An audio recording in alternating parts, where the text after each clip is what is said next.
Hi guys, Hengist here from House of Hengist Comics, and a big welcome back to the channel.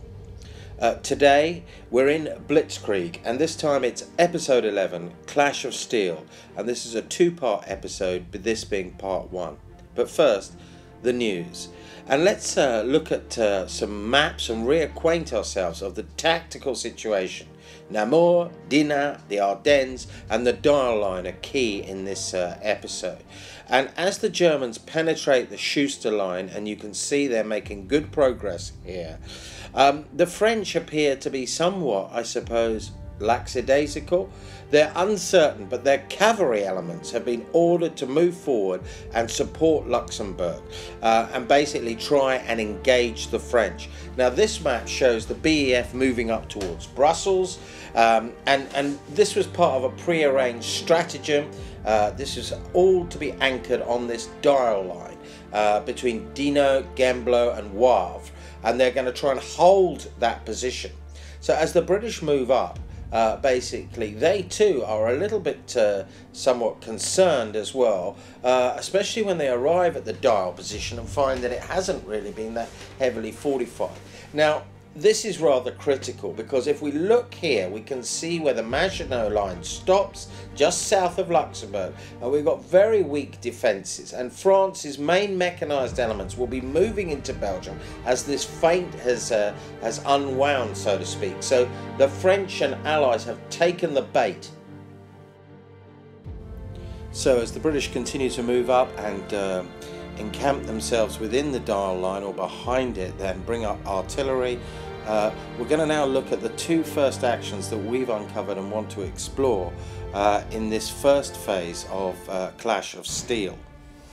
Okay, before we get into the research, let's look at Luxembourg forces and what they have today. Basically they're going to be gendarme, bicycle support infantry, who are basically be escorting Prince Jean in his flight from Luxembourg. From the French forces side, they've got two companies, both of which are mechanised cavalry companies, as can be seen here. So they've got light tanks, effective tanks with good armour, motorbike troops, and also it's a sort of combined arms with Panzers in their reconnaissance as well, which are a good little armoured car, and many were taken into Russia incidentally.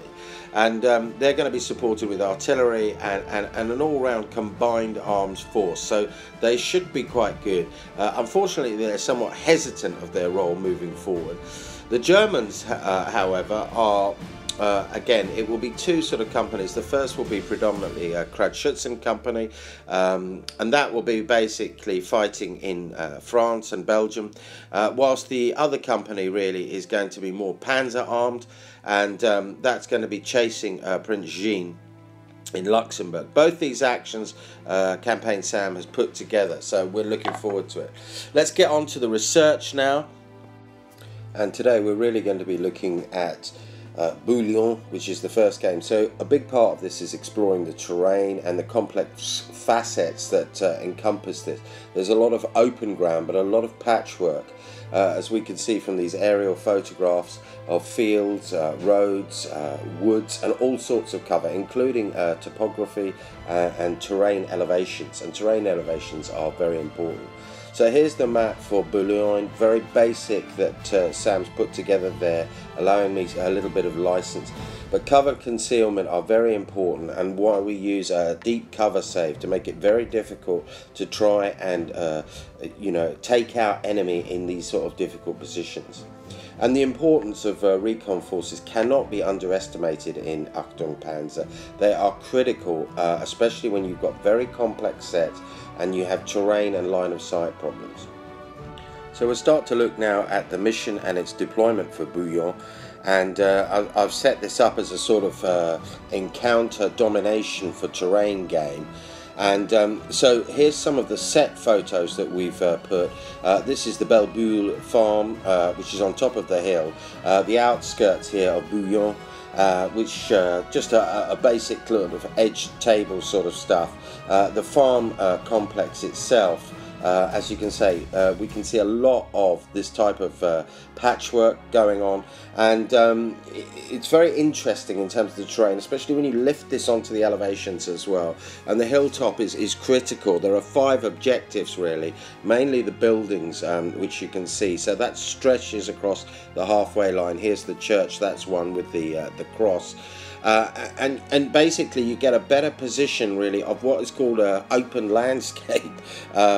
Again, we're going to be using ACHTUNG PANZER, which are our own rules now per se, and critical to this as usual is the battle deck. And here are some exemplar cards, with red cards being ones that a joker can't be played.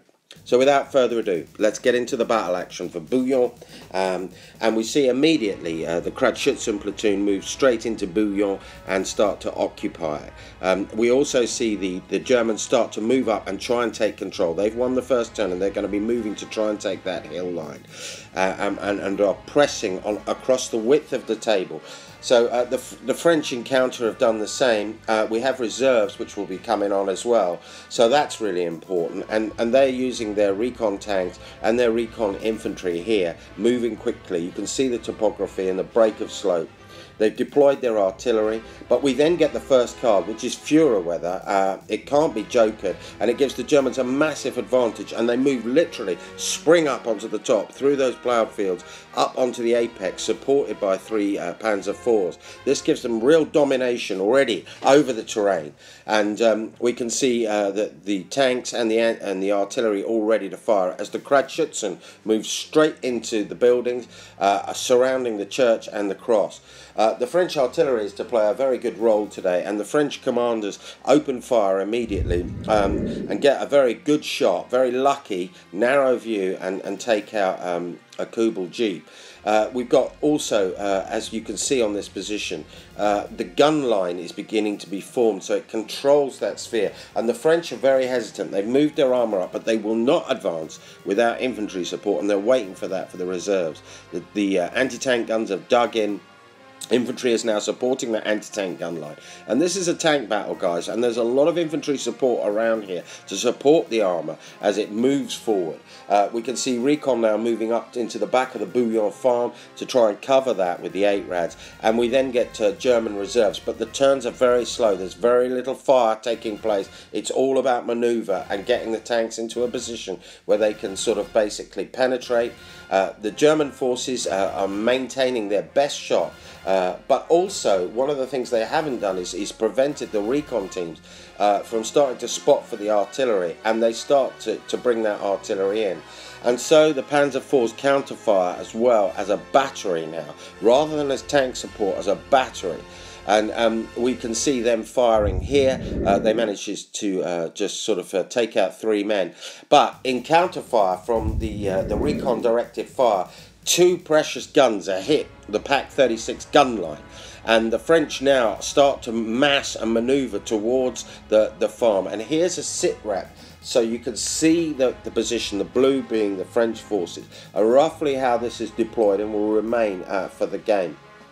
And as you can see here, the French are now pressing up their armour, their Hotchkiss tanks. They've got long-barreled ones, and they're moving infantry up to support the Panzers on the left flank. And smoke now starts to be used to cover the gun lines and basically allow the tanks to move up. But the German infantry have now seized all the objectives effectively. They had that opportunity, but they come under mortar fire and are pinned. And we see now the recon forces, the Panzers, move out with a view to try and push them back as their recon tanks move forward as well. And now their heavy armour, or it's exactly the same tank basically, starts moving with all the long guns towards the central position. But the Panzers are hit by an anti-tank rifle. One is damaged, the other is sort of pinned as well, and we get the first fire from a Pak 36 and Panzer IV, and that knocks out, direct shot, as more smoke descends upon the table. Germans are taking casualties though from extremely good dice and good firepower, and we have a mechanic moving up to try and repair that knocked out vehicle. But that is to fail during the game. It never quite gets its 6 to put it back into operational order, as the smoke, extensive smoke, is used now for the tanks as they move up. And we can see on the little flank the 8 Rads have a pop round the corner and open fire. It pings harmlessly off the armour. But the French are now massing for Boullion Farm, and then basically the smoke dissipates, the Panzers move up, and the gun line opens fire, and it is wrecking fire.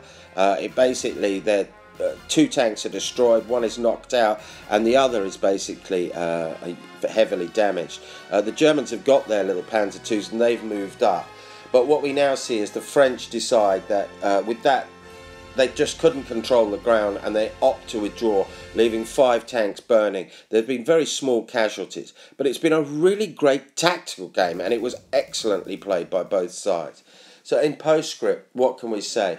Well, we're learning a lot about the tank action, and Blitzkrieg is producing a lot of great information for us to look, and we haven't seen the full-blown sort of Hanno operation with masses of tanks yet. But in the small interface of tank warfare, it's really interesting how things can work in combined arms operations. So we've really been enjoying this enormously. And also the repair rules we've got in the mechanics and all this sort of thing makes it really quite exciting. But of course, we've got heavy beasts to be seen, and as the guys, and we had an extensive meeting, you can't see all of them, but I've listed everyone down here that just turned up for this small action, and it was really good because we're discussing a lot of things and we're talking about the rules, and our next episode is going to be a much more open table with proper tanks really dispersing and firing at Boullion. This is on the French-Luxembourg border, and we're really looking forward to that, and we're shooting that tonight. So without further ado, stay tuned for more tank action, more excitement as Blitzkrieg continues in this wonderful series that we're so enjoying making. So it's over and out from me, bye for now, and catch up for the rest of this action this weekend.